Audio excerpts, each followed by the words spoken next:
guys, I knew you'd be back, and this time we got some parts. So, show you what we got. Oh, this is heavy.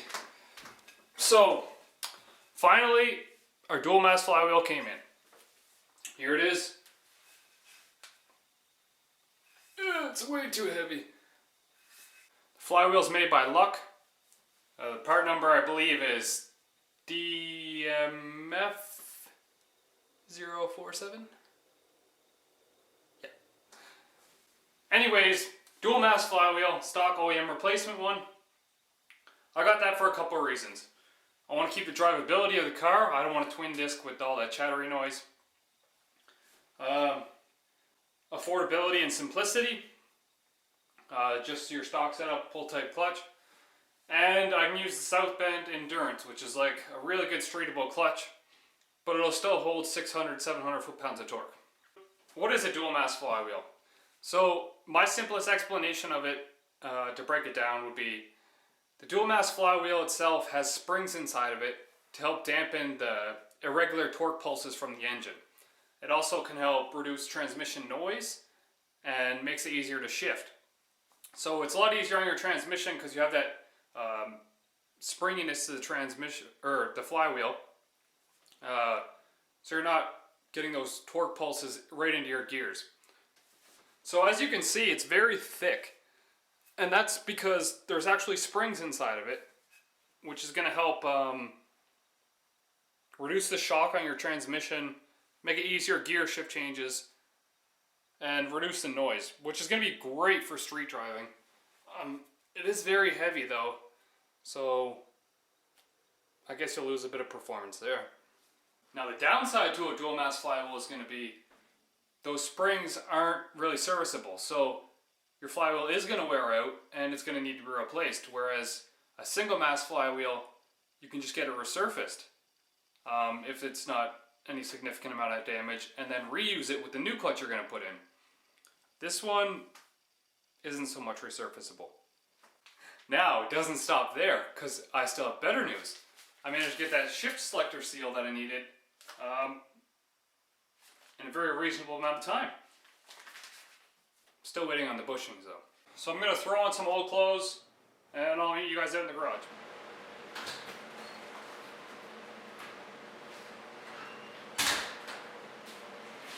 So step one is going to be getting this engine off the stand, get it on the engine hoist, and get the flywheel on.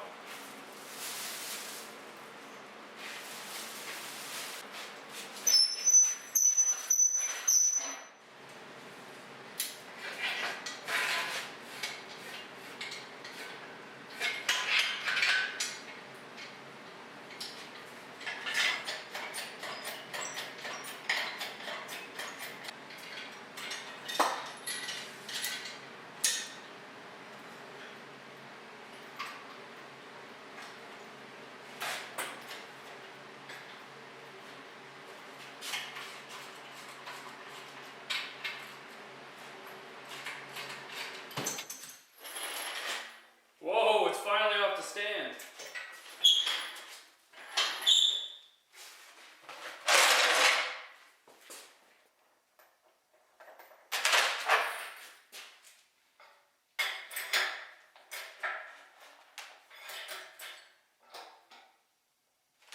Okay, so we got our flywheel, our new flywheel bolts. You just go there. Just,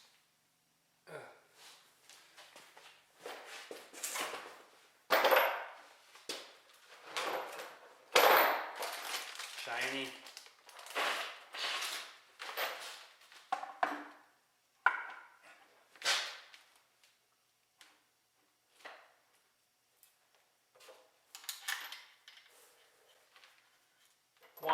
One bolt. Two bolts.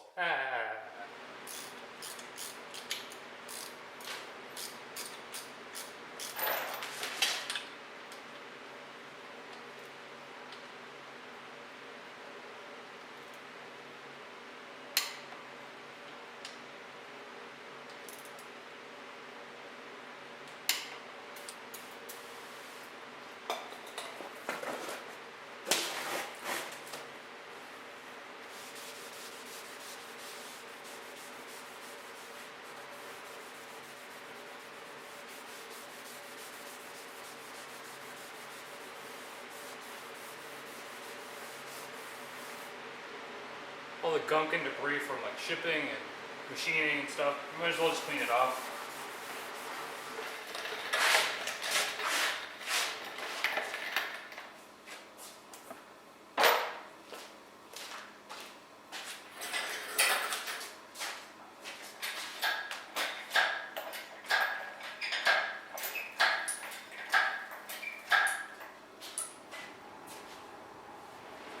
Okay, so what we have to do now is we have to join the transmission up, bolt the transmission in, and then through these little holes here in the bottom of the transmission, that's how you're going to have to bolt the pressure plate to the flywheel.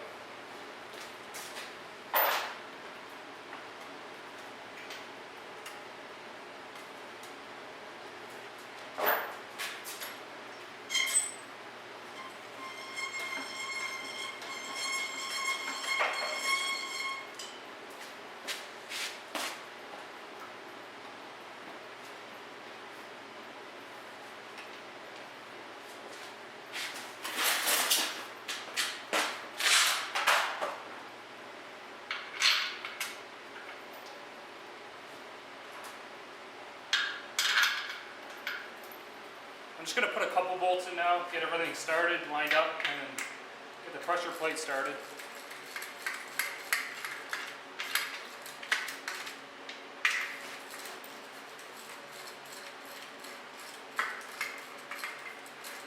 Okay, so it's going to be way too difficult to get the camera down inside this inspection hole for me to be able to film bolting on the pressure plate, but you have to trust me that I actually did it.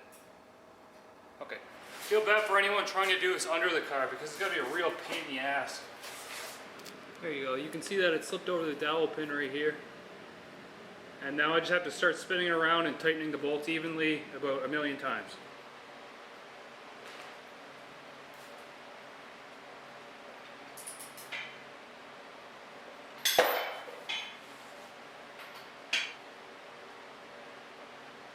Starter bolted back on.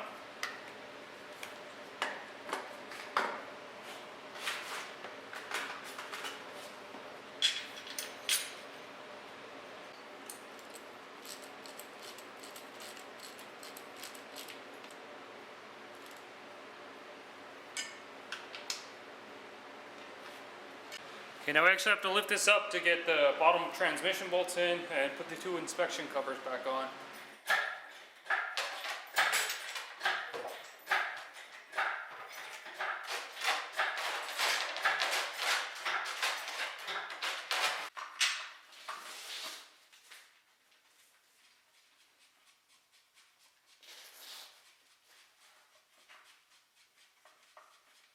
Yep, screw and bolts. Now I can put these inspection covers in.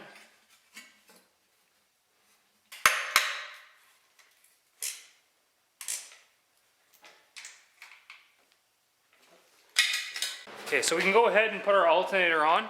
It's supposed to be a higher amp output than the factory one, so hopefully that's correct.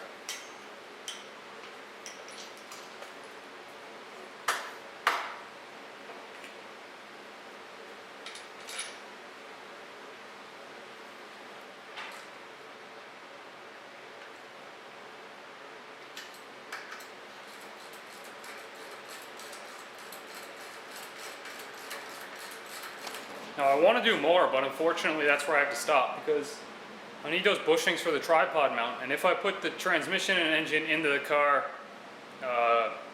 without that tripod mount in, it'll just be so much harder to put it on. So I'm going to wait for those bushings, I'll get the tripod in, and then I can get the motor and engine and transmission back in the car, and then we're really making progress. So springs are coming soon. I want to get this all back together, everything I can, and hopefully get it fired up and get it off for tuning.